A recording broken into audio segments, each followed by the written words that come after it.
So in this video, we're going to show you how to reset your oil service light and your inspection light on a 2024 plate SEAT Ibiza. So you turn your ignition on, which will bring up the normal screen.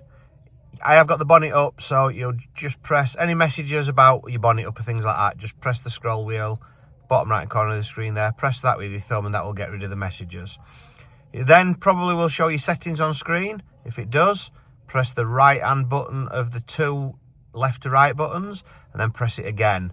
That will then give you configuration list and service menu. So if you then scroll down one to service menu and select, and then scroll down again, select and select again, and that resets your service interval.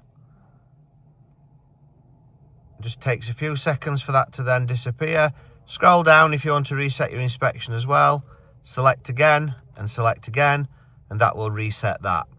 It's as easy as that. You don't need any diagnostic equipment. I hope this video has helped you. If it has, click on the like button. Also subscribe, it helps us get more videos out.